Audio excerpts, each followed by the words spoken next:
Covid lockdown के समय पर पाताल लोक एक ऐसी वेब सीरीज थी जिसने कि सभी के दिलों पर राज किया था। उसका सीजन 1 काफ़ी ज़्यादा पॉपुलर हुआ था और अभी कुछ दिनों पहले इसके सीजन 2 को लेकर भी डिक्लेरेशन हुआ, जिसमें कि जयदीप अहलावत एक बार फिर से अपने उसी स्वैग में दिखाई दे रहे थे। और अब फाइनली इसका ट्रेलर भी हमारे सामने आ चुका है। इसका ट्रेलर में ऑब्वियस सी बात है भाई, काफ़ी सारी उम्मीदों के साथ आया है। तो हाथीराम चौधरी के किरदार में जयदीप अहलावत तबाही मचाने के लिए लिटरली इस बार तैयार हैं और वो नागालैंड में एक मिस्ट्री को सुलझाते हुए दिखाई देंगे, जिसके तार पहले सीजन के किरदारों से भी जुड़ेंगे। इस बार पाताल लोक की दुनिया कितनी अलग और सस्पेंस से भरी होने वाली है, वही हम लोग इस वीडियो में ज़रा जानने की कोशिश करेंगे। अगर सबसे पहले हम लोग ट्रेलर की बात करें तो पाताल लोक 2 का ट्रेलर क्राइम थ्रिलर के साथ सस्पेंस से पूरी तरीके से भरा हुआ है। ट्रेलर की शुरुआत खास नरेशन से होती है। इसके बाद नागालैंड के एक बड़े आदमी के मर्डर का मामला भी निकलकर सामने आता है, जिसकी गुत्थी सुलझाने का जिम्मा दिल्ली पुलिस को ही मिलता है। ट्रेलर में सीरीज के हीरो जयदीप अहलावत इंस्पेक्टर हाथीराम चौधरी बनकर इस पूरी मर्डर की गुत्थियों को सुलझाने की कोशिश करते हुए दिखे। इस जर्नी में उन्हें कई मुश्किलात का भी सामना करना पड़ा। नई चुनौतियों से निपटने और इस पूरे केस के सच को जानने के लिए हाथीराम को नागालैंड भी जाना पड़ रहा है। समाज से बुराइयों को खत्म करने की लड़ाई में वो अपनी जी जान लगाते हुए दिख रहा है। लेकिन हाथीराम के सामने एक चुनौती ये भी है कि उनकी पर्सनल लाइफ में काफ़ी उथल पुथल मची हुई है।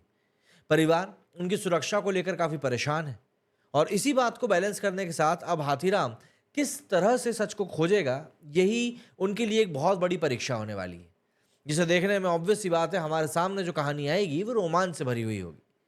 पाताल लोक 2 में जयदीप अहलावत के अलावा पहले सीजन से इश्वाक सिंह और गुलपनाग नए अवतार के साथ वापसी कर रहे हैं। इनके अलावा नागेश कुकनूर, तिलोत्तमा शोम समेत कई सारे स्टार्स भी दमदार अंदाज में दिखाई देंगे। ये सीरीज अविनाश अरुण के डायरेक्शन में बनी हुई है। अगर हम बात करें इसके रिलीज होने की तो ऑब्वियस सी बात है सीरीज 17 जनवरी 2025 से स्ट्रीम होने जा रही है। इसे ओटीटी प्लेटफॉर्म प्राइम वीडियोस पर आप देख सकते हैं। आपको बता दूं कि 5 साल के लंबे इंतजार के बाद में पाताल लोक का दूसरा सीजन रिलीज हो रहा है। इसका पहला सीजन 2020 में आया था, जिसने हर किसी को इम्प्रेस किया था। कोविड लॉकडाउन में इस सीरीज ने लोगों में काफ़ी ज़्यादा पॉपुलैरिटी भी गेन करी थी। तो ऐसे में 5 साल बाद अब जब सीजन 2 सामने आ रहा है तो फैंस तो उसको लेकर काफ़ी ज़्यादा एक्साइटेड हैं ही सही।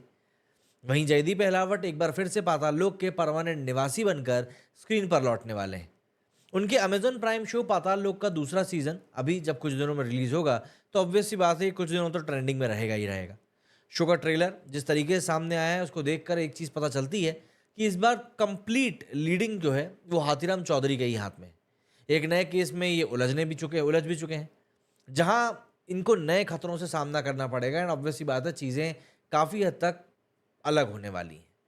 अगर हम लोग एक सिंपल सी बात को समझने की कोशिश करें तो ट्रेलर में कहानी को बहुत ज़्यादा सस्पेंस भरी नज़र से दिखाया गया है, मगर कुछ सिनेमा लवर्स का ध्यान एक खास चीज़ पर अटक गया। ट्रेलर में नज़र आ रही 3 बॉडीज़ की कलाई पर एक सा टैटू बना हुआ था और जो लोग हैं वो इस समय दिमाग लगा रहे हैं कि ये टैटू आखिर है क्या और इनका कहानी से आखिर क्या कनेक्शन हो सकता है।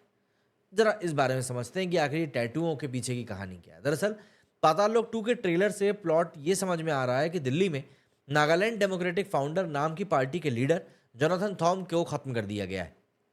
पहले सीजन में हाथीराम का जूनियर रहा इमरान अंसारी भी अब सीनियर ऑफिसर बन चुका है।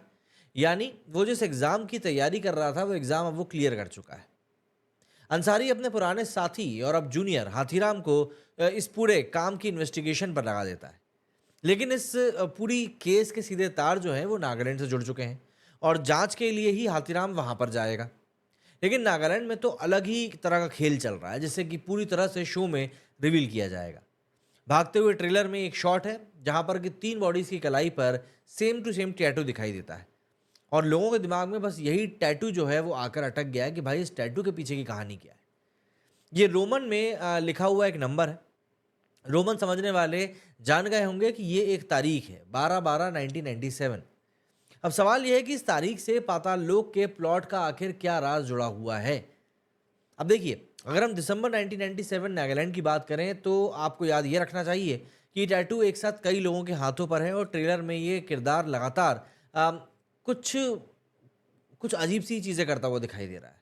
यानी कि पूरा चांस है कि कहानी में ये किरदार 15 दिसंबर 1997 को हुई किसी घटना का बदला लेने की कोशिश कर रहा है और मकसद नहीं भूलने वाला है। ये वाले जो टैटू के जो स्टाइल में इसको चीज़ें दिखाई दे रही हैं, ये ऑब्वियस सी बात है काफ़ी हद तक चीज़ों को और भी ज़्यादा इंटरेस्टिंग बनाएँगी। सवाल यही कि क्या इतिहास में दिसंबर 1997 में किसी एक ऐसी घटना का ज़िक्र है, जो इस बड़े शो की पॉलिटिकल या फिर सोशल कॉन्फ्लिक्ट डालने लायक एक प्लॉट को तैयार कर सके? तो देखिए, अगर हम लोग इस बात को समझने की कोशिश करें तो आपको सिंपल सी एक चीज़ समझ में आएगी कि इसका जवाब पहली बात तो थोड़ा लंबा है और ये छुपा है नागालैंड में लगातार जारी जो इस समय टर्मोइल है उसमें।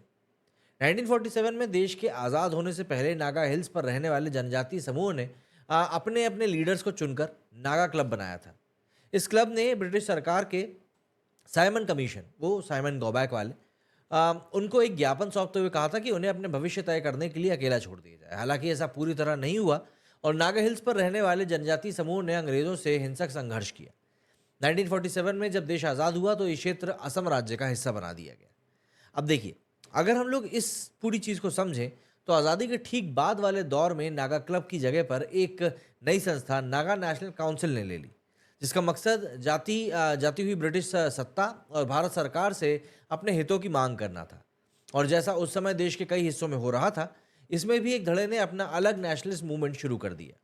इस दौरान भी काफ़ी उठापटक हुई और आखिरकार भारत सरकार ने आर्मी भेजकर नागा हिल्स को असम से अलग कर दिया।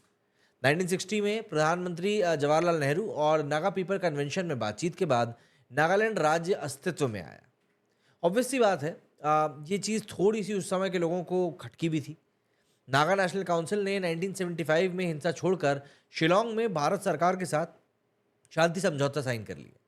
लेकिन नागा नेशनल काउंसिल के कुछ लीडर्स इस शांति समझौते से सहमत नहीं थे, एग्री नहीं कर रहे थे और उन्होंने एक नया संगठन बना लिया, Naga socialist council of Nagaland. इस संगठन ने एक नागा फेडरल गवर्नमेंट भी चलानी शुरू कर दी, जिसकी अपनी ही एक पूरी सेना थी। 1988 में नए संगठन में भी दो हिस्से हो गए, एनएससीएन आईएम और एनएससीएन के। जुलाई 1997 में भारत सरकार ने इनके साथ सीज फायर समझौते किए, जिसकी शर्तें दिसंबर में फाइनल हुई। लेकिन एनएससीएन के ने समझौता तोड़ दिया। इसमें वो एक हिस्सा मतलब 2015 में उसको लेकर वो पूरी तरीके से वहाँ पर अलग हो गया, क्योंकि वो हिंसा का समर्थन नहीं करता है। आज़ादी के बाद से ही नागा समूह और कुकी समूहों के बीच में भी कुछ ना कुछ इसी तरीके से टसल चल रही और इसी पूरी कहानी को यहाँ पर कहीं ना कहीं इस पूरे शो में लपेटा गया है। अब समझने वाली बात यही कि पाताल लोक के ट्रेलर में जो ये सीन्स दिखाए गए हैं उनका क्या बड़ा कनेक्शन हो सकता है। देखिए, ट्रेलर में एक लड़की की फ़ोटो नज़र आती है जिसे कि ख़त्म करने के बाद वांटेड लिखते हुए उसके फीचर्स नॉर्थ ईस्ट वाले बताए गए हैं। यानी पूरा चांस है कि यहाँ पर दिसंबर 1997 में भारत से शांति समझौते के समय एनएससीएन से अलग हुए हिंसक धड़ों का एंगल हो सकता है। एक दूसरा चांस है जो पूरा यहाँ पर अभी कॉन्फ्लिक्ट चल रहा है उसको भी यहाँ पर जोड़ा गया होगा किसी ना किसी तरीके से। तो देखते हैं ये जो रियलिस्टिक अप्रोच है मेकर्स का, ये कितना ज़्यादा काम करता है। बाकी आप लोग कमेंट करके ज़रूर बताइएगा कि आपका इस बारे में क्या कुछ कहना है। मेरे इस वीडियो में फिलहाल इतना ही। जय हिंद, जय भारत।